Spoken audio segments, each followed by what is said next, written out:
Okay, welcome Trish Corley. I'm so happy to have you here. Welcome to your moment. Thank you for having me. I'm so happy to be here. It's a true honor. Thank you. No, I was looking forward to this conversation. So let's start at the beginning. That's, I think, the best for our listeners. So, how did yoga first enter in your life, and how was your understanding of this practice evolved over the years? Yeah. So very much I came into yoga through the physical practice. I grew up doing gymnastics, and then I went to, well, I'm American, so I call myself a physical therapist, but everywhere else in the world you would call me a physiotherapist. So I was in graduate school for physical therapy, and I started running more, and got into marathon training. And I would go to the gym, and as you might expect, a bunch of physiotherapy students, we get competitive about working out and being physical. So that was kind of my world. And when I signed up for my second marathon, I told myself I needed to do a little bit more than stretch for 30 seconds before going to run 20 miles or so. So I committed to one yoga class per week. And well, let me back up a little bit. Before I committed to one yoga class per week, I would kind of go to yoga as the check off the box if I didn't really feel like working out, but that I should go to the gym because I had all this, mindset and guilt and shame about what's expected of me in my workouts and kind of I've evolved out of that, thank God. But because I kind of found in those days at the gym, I kind of found the yoga classes boring because I don't think I was really practicing yoga. I think I was moving through movements that were quite honestly easy for me with my background of gymnastics and my days in the gym. Holding a warrior one was like, what is the point? But I felt good because I went to the gym. So anyway, fast forward, I signed up for my second marathon, and I thought, I should stretch a little bit more and take care of my body a little bit better. Maybe that yoga will help me stretch. And like many people, it stretched more than my body. And I also learned that it did more than just stretch my body. It strengthened my body too. But it also, something happened with the mind. And I think a lot of people have that sort of story of they come in for a workout and they realize it's so much more. And so then I just started practicing yoga, and I continued to run, but I realized I wasn't going to the gym anymore. So I canceled my gym membership, and I got like really, really into regular yoga practice. And so that's really, very much the physical side of things that I came into the practice. But it has certainly evolved now where I see the holistic practice, and it's been really fun with my background teaching anatomy. My first anatomy courses were very much like, this is the bones and these are the structures, and let's not talk about energy or chakras or anything like that. But over time, I've really seen how it's really all one and all the same and just Yeah. different perspectives. So it's been really, really fun evolution. Well, actually, I think most of the people I have interviewed, they start with yoga through the physical side because it's what everybody goes for. Because, of course, I had a very interesting conversation today, and it's because the society we live in, we came out a lot out of the spiritual side of our life. We are not connected anymore on that side. So Mhm. actually, we always arrive to yoga, through the physical. But interesting. Mhm. But actually, as you said, you're both a physiotherapist and a yoga teacher. When did you realize that the two worlds could complement each other? And in such a powerful way, because I have heard some of your classes, and I really like how you cue. It's really interesting. Thank you. Yeah. Well, I'll give a little story that maybe helps people understand really like how I came to bring the anatomy and the physical therapy together, or the yoga, I should say, and the physical therapy and the anatomy all together. I spent most of my physical therapy career as a clinician working in various hospitals. And at the time at the time that I signed up for that marathon and said, I got to start going to yoga more, I was living in Houston, Texas. And I transitioned. I was working at Texas Children's Hospital, which is an amazing hospital. And I really loved my job, but there's a lot of different opportunities within a hospital like that. And I was kind of like, I'm ready for something new within the hospital. And I said, at the end after my wedding. So I came back from my wedding ready to talk to my boss about something new.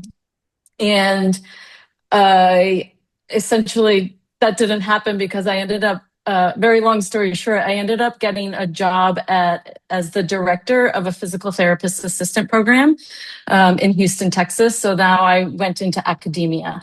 So I was running an academic program, and amongst that, I was teaching several courses, including functional anatomy. So my first year, I was a bit in over my head. I hadn't really any experience in academia, and then teaching, I knew my anatomy, but teaching it and preparing lectures and labs and all that's a whole new level. So I was working hours that I had never really worked before as a physical therapist. And the good news was I had a spring break though. So when my spring break came up, my husband was unable to travel at that time. And my yoga studio that I was going to regularly and really feeling a part of their community was offering their first yoga teacher training. And the big part of it coincided with spring break. So I signed up just to learn more about yoga. I'm one of those like, yeah, I don't want to teach yoga, but here I am. And so the training was absolutely great, except for the anatomy component of it. I found it I was really disappointed. It was boring for one thing, but it also just didn't really bring any yoga into it. And that's what I was looking for. I didn't really expect to learn a lot about anatomy in a 200-hour yoga teacher training, given I was teaching functional anatomy at a university level. But I did expect to have some new connection to yoga, and that was also missing too. So the good news is that then gave me the opportunity. The next time my teachers were offering their teacher training, I became the anatomy teacher.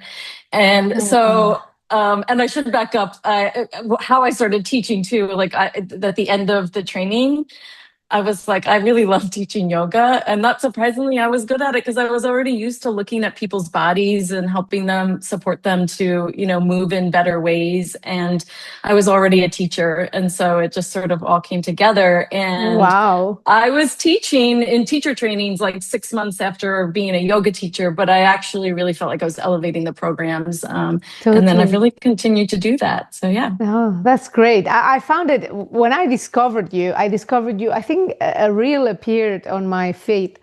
And I just, something catch me of the way you were cueing. And actually it's where I say anatomy meets practice, because when you are a yoga teacher, usually you come from the other side, practice meets anatomy is like another way of connecting. So, what drew you more to this technical side, actually, of the teaching? So I think just initially it was the need for this better anatomy component, but specifically to the way that I cue and being technical in cueing really came from.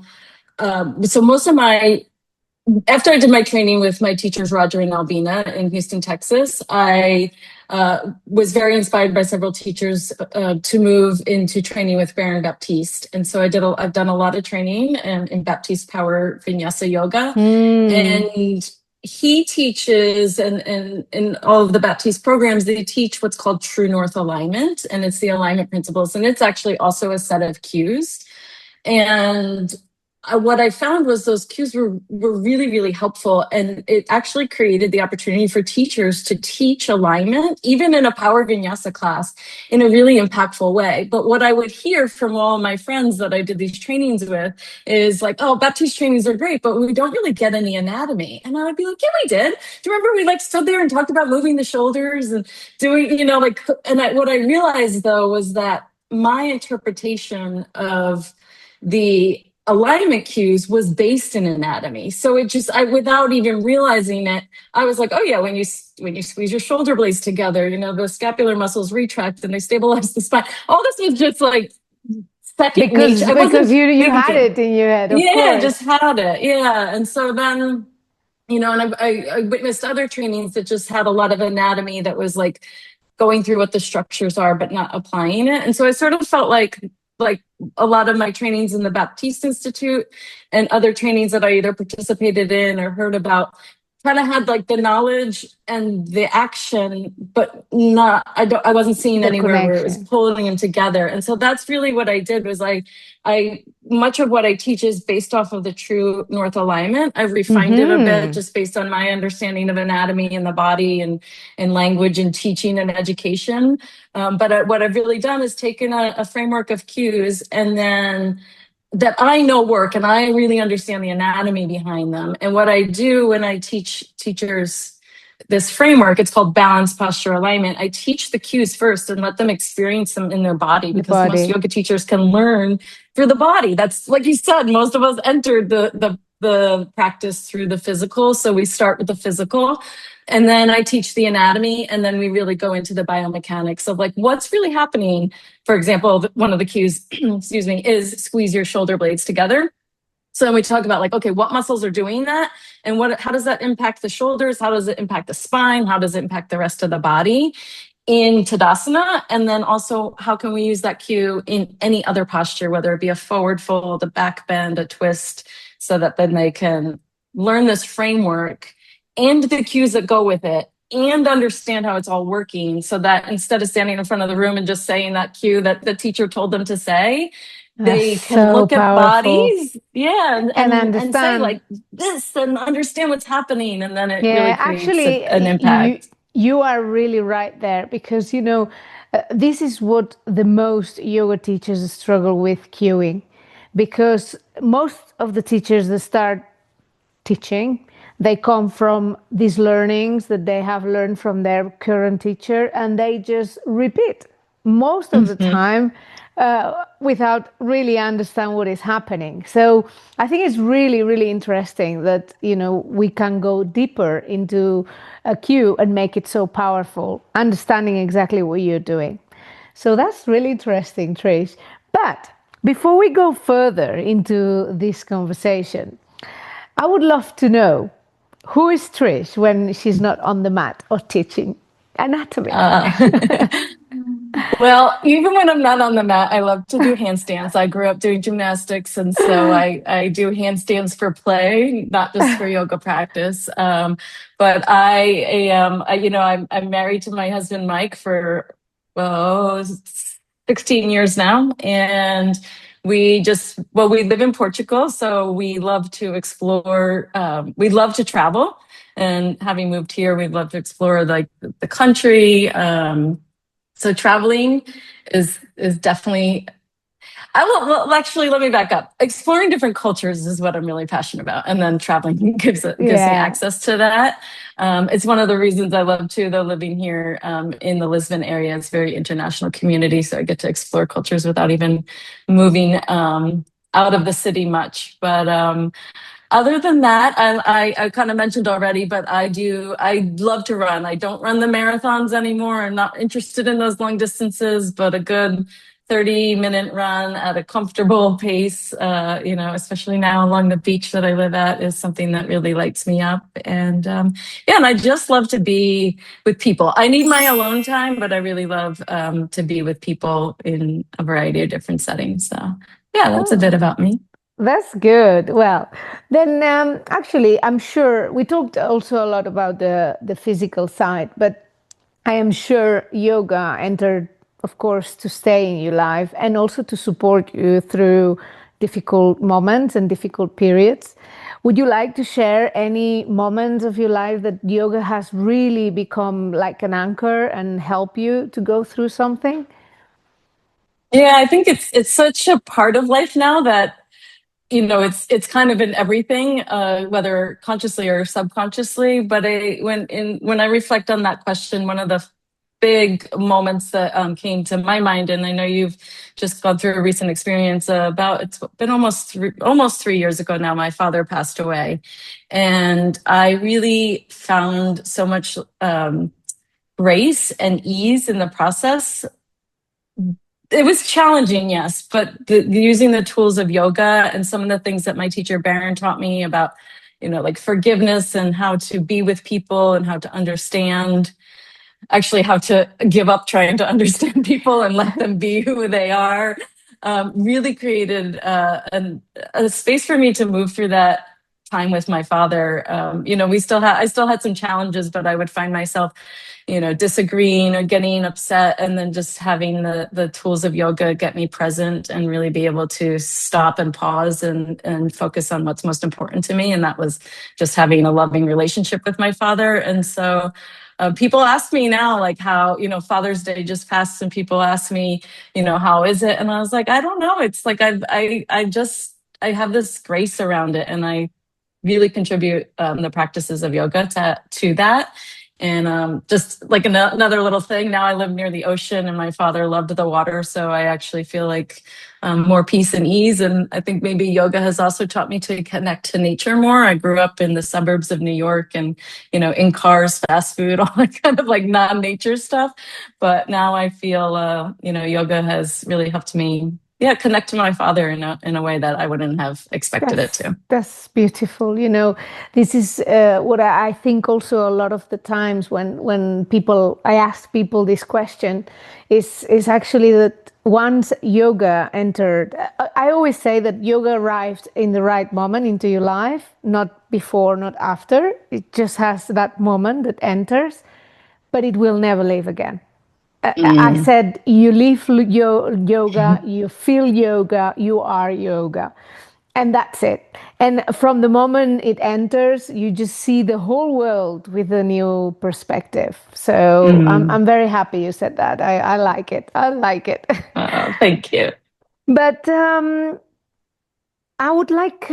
always talk about myth busting moments. And I think with you, of course, I would love to know one misconception about anatomy based yoga teaching that you would love to clear up. Because today I have you here, I have to ask that. Yeah. Well, I have two, if it's okay. The first Yes. the first one's kind of general, is that yoga is not for stretching. It's for balancing the body so you can get stronger through yoga. And I say that I used to work as a physical therapist, and my boss would always tell people if they were like hypermobile or more flexible and needed to gain strength, she'd be like, go to Pilates. And if they were already like strong and maybe a little bit, maybe lacking some range of motion, she'd be like, go to yoga. And I was like, no, it's not that way. Like in yoga, we aim to find balance. So that's one of the myths I want to bust just to the general public. Like you can get stronger in yoga, and of course there's different styles and different approaches and all of that. But the other thing, I have several, and I write blogs about them. But one of them is that you can put your your foot on your knee in tree pose, and it's absolutely biomechanically okay. That being said, just like anything, if it hurts you, you have the option, you're free, take your foot somewhere else. But the knee is actually not a true hinge joint. It's a modified hinge joint. It does rotate a little bit, and I hear teachers say often, like, the knee's a hinge joint and it only moves one direction. I'm like, well, that's not true. And even if it was true, we can put our foot on our knee, and probably, like, it would be almost impossible for me to stand and treat and put enough pressure on my knee to cause an injury. Knee injuries happen. The World Cup is happening right now, and there's probably going to be a knee injury or two, because you look at those people, the speed that they are running at and hitting each other and grounding down into the ground with. You're not doing that in yoga, at least not my yoga classes. No. So yeah, go ahead, put your foot on your knee in tree pose. Love that. I love that. Well, I was looking forward to this one, and I didn't speak to you before, but I was like, fingers crossed that she says that. So thank you. I think enough people, or let me rephrase that. I thought enough people were talking about it that it had sort of faded away. But I realized, like, my algorithm and my, who I talk to, that conversation comes up regularly. But I lead anatomy workshops, and I go to other yoga teacher trainings to bring anatomy to them. And within this last year, I've had people be like, no, you can't do that. I'm like, okay, the conversation, we need to keep talking about it. Well, I always, I teach yoga in a functional way. I don't teach alignment yoga. I used to, I've moved to the other side. just because the type of public I work with, which usually are women and also women with very little mobility. So we try to adapt everything a little bit around them. And I think it's really interesting that you say this kind of affirmations, because of course, when yoga started, mainly was men yoga practicing. And now there's mainly women. And the body of a man and the body of a woman, they're not the same. No. So I know that this, you know, the functional can help a lot. And also, is what you say, there is some postures that is hardly impossible that you hurt yourself if you're not applying a strong impact or movement onto it. So thank you, Trish, because I like that one. You're welcome. So let's move to actually the art of cueing, because this is one of the things that really draw me into you. And you have like this thoughtful and effective cueing that I think it's really interesting, because it's one of our tools when we are teaching. So what makes a cue truly land for our students? If the student gets it. I know that sounds like that. No, I always want to start with like, the cue works if the cue works. And I think that that's the number one thing, is the only way as teachers that we really know if our cues are working is if we're looking at the students and seeing if they're working. Doing it. Yeah. And they're doing it. And you'll see it in their bodies, or you'll see it not happen in their bodies. And of course, there's some nuance. Sometimes it's a small change or small transformation that it may be more difficult to see. But I think with teachers, the more we practice looking, the more we see it. And that's where I've realized it's not always this big biomechanical thing. Sometimes it is more of an energetic. Sometimes it's like a little bit more ease in the jaw, or a little bit more space in the breath is enough to know like the cues are working. But that being said, you know, I come back to simple, clear language, because that is what people will understand. And so I use a simple framework. And I've heard this from other people as well, where I simply say a action, a body part, and a specific direction. So for example, step your right foot to the right, to the front of the mat. You know, so step is the action, your right foot, and to the front of the mat. And it's just speaking in that present tense. Or I get caught up on my, I don't know the tenses. I'm not a language master. Don't worry about it. Me neither. Yeah. But rather than saying like stepping and kind of adding that ing where it sort of becomes passive. Yeah. So just keeping it simple, clear, and the specificity really helps, especially like the more specific you can be to someone's environment. So, you know, a lot of times they'll say like, lift your head up, and it's like, I'll be specific. I'm going to go teach a class in the out by the beach this evening, and I'm going to say reach your head up to the sky, because we're outside, and to be like deliberate, like that's where we are. Versus if I was teaching in this space here, I would say the ceiling. And it sounds like little. I think people can look at it and be like, "Oh, that's so picky," but it's actually what really relates to the clarity. And then if I'm clear, the students can understand the cues. So that's really what it comes down to. Yeah. And what are some of the cueing mistakes you hear often in yoga sequences? The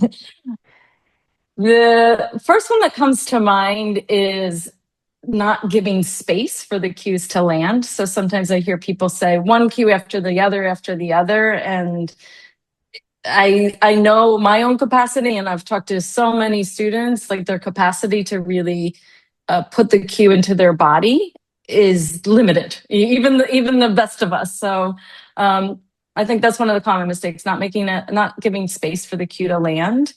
And I think another common one is giving cues that tell the students the result that's wanted, but not how to do it. And so some of those are like engage your core. Well, how do you actually engage your core? And I talk to teachers and teachers in training often. I'm like, at first I say, what is the core? Half of them don't even know how to define. Most don't know how to define the core. I'm like, so then really think about, what are you asking students to do if you're saying to engage this thing that you don't even know how to define? And so I think that's a big mistake. And instead, what can work better instead would be saying like cues that speak to body parts that cause the core, whatever it is, to be engaged, whatever engaged means. But yeah, that's just one example of cues that say, get the results, but not how to do it. And people need the how if that's what you're teaching. Yeah. Well, actually, I think sometimes teachers, we want to become so technical that then you have to know your public, because it's different the way you cue when you are teaching to yoga teachers than when you are just teaching a normal regular class. Then most of the people, if you say core, they will look like, what is the core? Because they don't even know where the shoulders are sometimes, or the left or the right. So because you say left and they go right. So actually, you are right there. I mean, I like that point. So thank you. And teaching with responsibility. I think that is also another part of this conversation I would like, because a yoga teacher needs to understand the body. And what do you think they are the responsibilities of a yoga teacher when it comes to understand bodies and offering safe and mindful guiding? I think that every yoga teacher has a responsibility. Well, I'll say every asana teacher. I know I have some teachers, friends that don't teach asana. Yes. But even then, I'll say if you're teaching, pranayama, breathing techniques, we're always using the body. But particularly with asana, I think we do have a level of responsibility to understand anatomy in the body and how it moves at some level, that when you ask somebody to do something, you have a general understanding of what you're asking them to do on a biomechanical level. And biomechanical can sound crazy. It just means to understand, okay, in a forward fold, I'm asking them to do some hip flexion and spinal flexion and what's happening when the hips and the spine flex. And on top of that, I think the biggest responsibility we have is to know what we don't know, and to be able to acknowledge when students come up. I hear students come up to teachers, myself included, all the time, saying like, my hip hurts, this is problematic, and coming for support. And I think the teacher's biggest responsibility is to recognize their limitations and to own that and be honest and truthful, practice satya, and just say like, I don't know. And maybe, if they have some ideas they can offer, but kind of coming from that stance of, I'm not an authority unless you really feel like you are. But I'll say, even myself as a physiotherapist with many years of clinical practice in a yoga setting, I don't really bring all that to it. And I do in my private sessions, because that's what I can do in a private session. But in a group setting, I still kind of keep my yoga teacher hat on. And if I feel like they're asking for something beyond that, then it goes beyond that. And I think teachers have that responsibility too, to know what goes beyond understanding how to support somebody with pain or injury, and to staying in their lane. That's really nice. I think it's really intelligent to do that, because that's true. They always come to you and ask you everything, even diets, about food. Yes. Interesting. And actually, we're a nutritionist, a doctor, a therapist, a psychiatrist. Yes, psychiatrist, everything. It's true. But for teachers who want to deepen their knowledge of anatomy and improve actually their teaching language, where do you think they should begin? Which advice would you give them?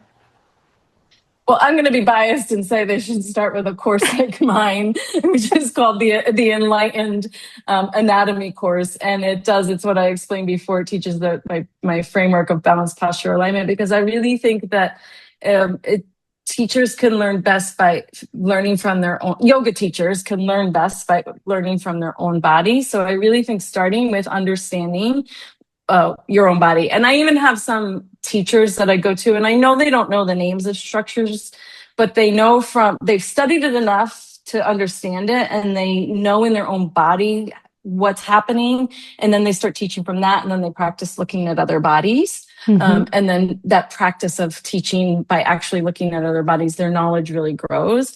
So I think, to answer that question in short, to start really with your own body. And I think sometimes teachers get hung up with, they need to know the names of all the muscles and all the joints and all of the language. And I tell people, like, I've been teaching anatomy for 15 years now or so, more than that maybe. And I can't name all these little muscles right here. I can name the major muscles. And if I look in a book, they all would come right back to me, but I don't need to know the details. I need to understand the details, and then we can teach better. So yeah, so start with your own body, and then get into the details later. Don't start with the details.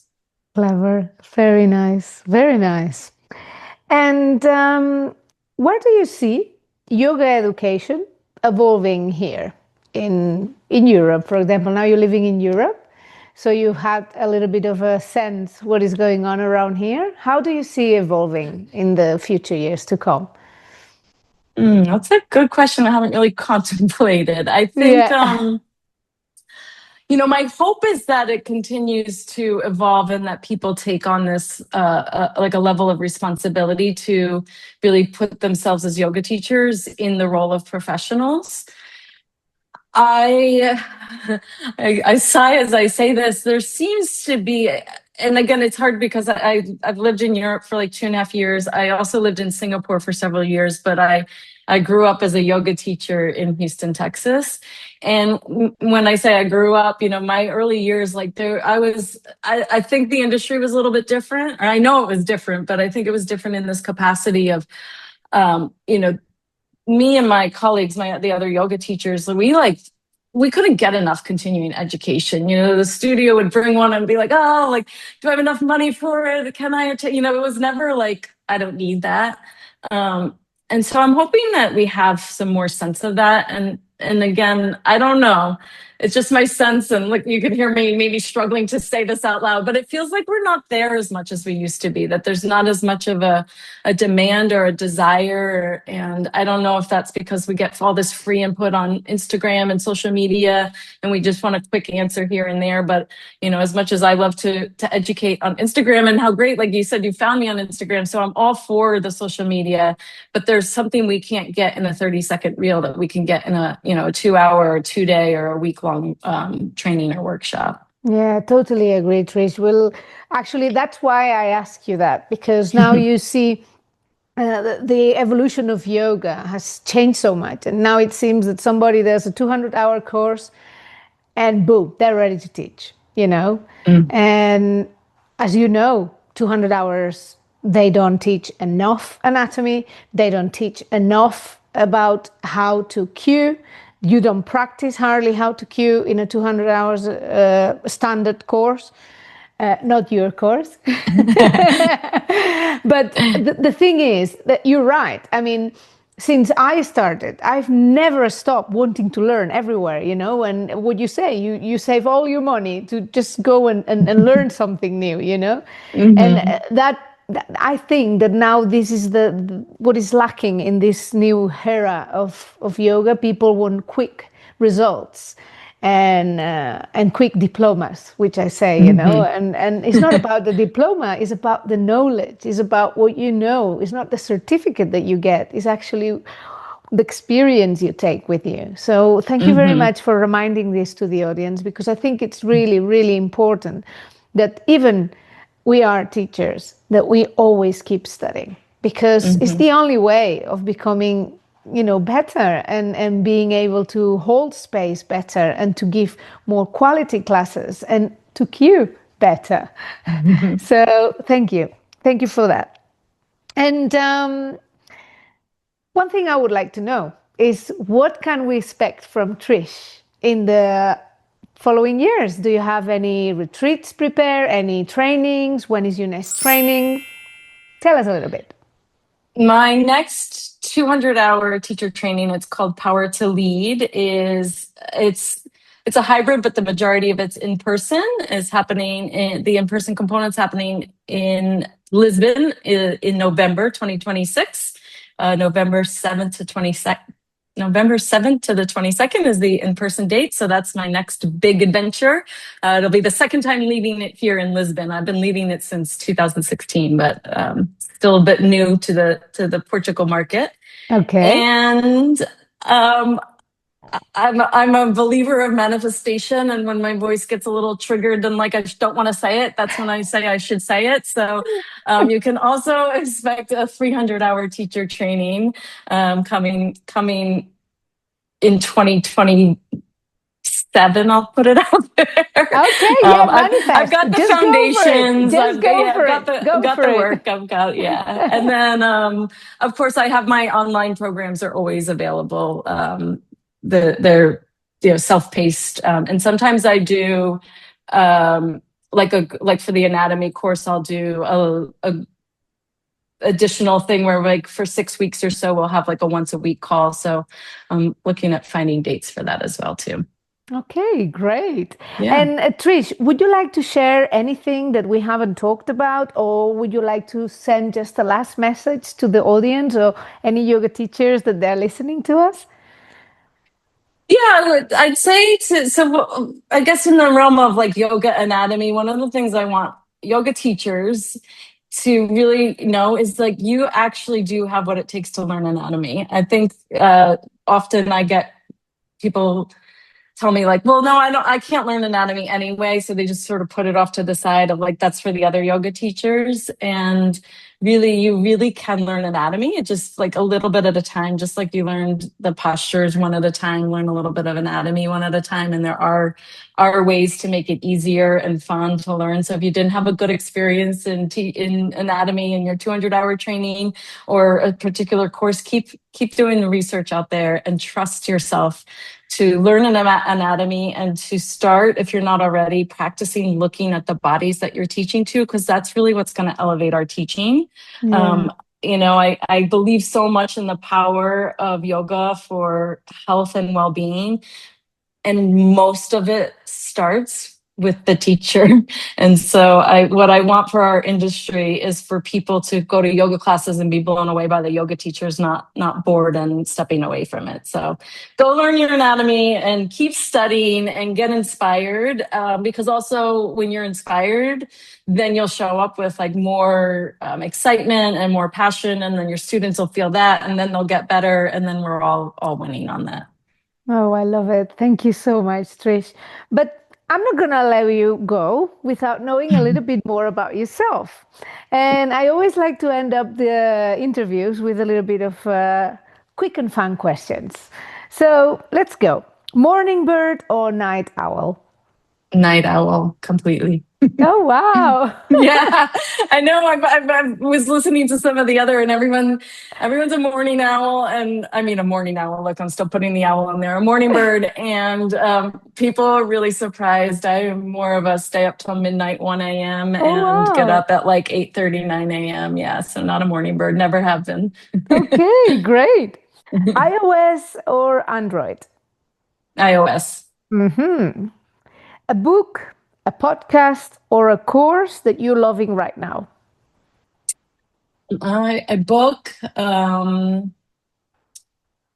have to look over here. Yeah, it's called Little Shifts for a Big Life by Nancy Perry, who was one of my first yoga teachers, who actually was one of the people that inspired me to go study with Baron Baptiste. And I have kind of full circle come back to working with her. She does a lot of leadership and empowerment work. And I'm in a group with her. And Oh, so wow. I'm reading her book. It's, it's the type of book where there's 1 to 2 pages is the paragraph for the lesson. And so every night lately before I go to bed, I read at least one of them, sometimes more.